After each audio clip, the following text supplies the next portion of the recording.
You know, for over 100 years, black holes were basically theoretical monsters, things you'd see in abstract diagrams or in science fiction. I mean, by their very nature, you could never actually see one. So, what happens when a global team of scientists decides to actually photograph one? Well, that's what we're going to get into.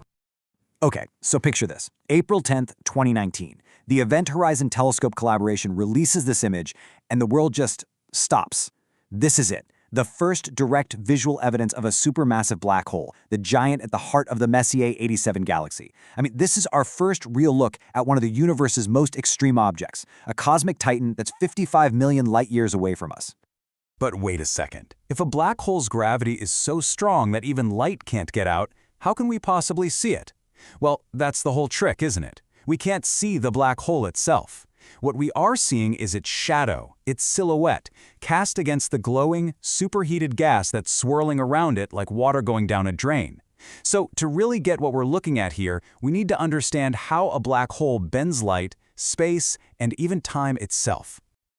To truly wrap our heads around this image, we've got to rewind the clock by about a century and try to see the universe through the eyes of Albert Einstein. This quote, "This is pretty much the core of Einstein's theory of general relativity." All in one sentence. He totally reimagined gravity. It's not some invisible force just pulling things, no. He said that mass and energy literally bend and warp the fabric of space-time, and that curvature is what tells everything else, from planets to beams of light, how to move.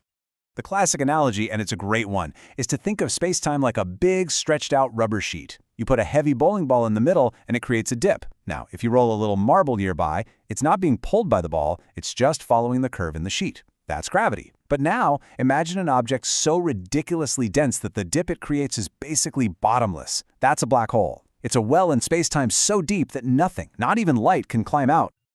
Okay, so this brings us right back to that incredible picture. That dark central region isn't the black hole itself, but its shadow. So what defines the edge of that shadow? Well, it's a concept called the event horizon. The event horizon is the ultimate point of no return. As the slide says, it's the boundary where gravity gets so intense that to escape, you'd have to go faster than the speed of light, which, of course, is impossible. Now, it's really important to get this. It's not a physical surface. You wouldn't bump into it. It's a one-way door in space-time. Once you cross it, every single path you could possibly take leads to the center. There's no turning back. And here's where things get weirdly simple. Think about the gigantic, complex star that had to live and die and collapse to create this thing. All that complexity, poof, it's just gone. According to something called the no-hair theorem, the black hole that's left over can be perfectly described by just three things: its mass, how fast it's spinning, and its electric charge. That's it. Everything else about that star is lost forever. So the challenge here is just immense. How in the world do you take a picture of something that is, by definition, unseeable, is millions of light years away, and is actually a pretty tiny target in the cosmic scheme of things? The answer sounds like something straight out of science fiction. You build a virtual telescope the size of our entire planet. The Event Horizon Telescope, or EHT, isn't one single instrument. It's a massive global network of radio telescopes scattered all over the world, from the deserts of Chile all the way to the South Pole. By linking them all together, scientists essentially created a telescope dish as wide as the Earth, giving them the incredible resolving power they needed. And pulling this off was like conducting a global symphony. All these telescopes all over the world had to stare at the exact same spot at the exact same time. They were synced up with atomic clocks so precise they could catch the very same waveform of light as it washed over our planet. The amount of data they collected was mind-boggling, over 5 petabytes. That's so much information you can't just send it over the internet. Instead, they literally had to fly crates of hard drives to central processing hubs to painstakingly piece the image together. So this image was way more than just a, hey, look, black holes are real moment.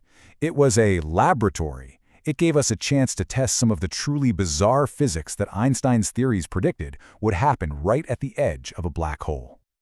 Okay, get ready for one of the wildest ideas in all of physics. General relativity doesn't just say that massive things curve spacetime, it says if they're spinning, they actually drag spacetime along with them. And this analogy from physicist Francis Everett is just brilliant for helping to visualize this totally strange effect. And the crucial thing to understand here is that this isn't just a metaphor. It's real. Near a spinning black hole like the one we're looking at, the very fabric of space and time is literally being twisted into a swirling vortex. Anything that gets close, including light, is forced to get swept up in this cosmic whirlpool. This effect, called frame dragging, is actually what helps explain why the bright ring of light in the image isn't perfectly symmetrical. So we've seen the shadow, we've tested Einstein's theories in one of the most extreme environments imaginable. But in so many ways, this first image isn't an endpoint. It's really just the beginning of a whole new chapter. This picture lets scientists start to check their homework. For decades, they've been creating these incredibly complex theoretical maps, these space-time diagrams like the one you see here, trying to chart the course into a black hole's interior. But it was all just math on a page. Now, with actual data, they can start to refine those models and get a much clearer picture of this truly uncharted territory. And this brings us to the biggest puzzle in all of physics. See, our two best theories for how the universe works, they don't play well together. General relativity is the master of the big stuff, like gravity and galaxies. Quantum mechanics is the undisputed champion of the tiny world of particles. But at the very center of a black hole, a singularity, where you have unimaginable mass crushed into a quantum-sized point, both theories have to apply. And when they meet, they give us answers that are just nonsense. The laws of physics, as we know them, completely break down. And this leads us to maybe the deepest mystery there is, the black hole information paradox. Quantum mechanics is built on a fundamental rule: information can never be destroyed. But general relativity seems to suggest that a black hole does exactly that. It erases it from the universe forever. So what gives? Solving this is one of the keys to finding a unified theory of everything. Seeing the shadow was the first incredible step, but the real journey? That's into the darkness that lies beyond it.